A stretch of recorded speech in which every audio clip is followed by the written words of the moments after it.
This one's set to its water line.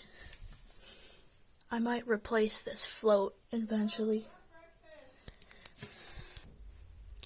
I might replace this because they're saying that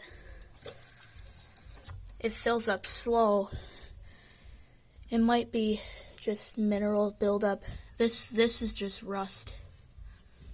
The Fluid Master flapper seems to be just fine. This is the handle, American standard. Time to flush.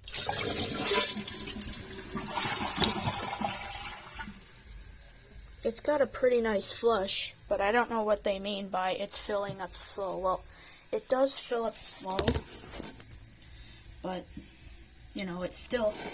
And they're also saying that it doesn't fill up sometimes. I don't know what they mean it doesn't. Oh, so that's it.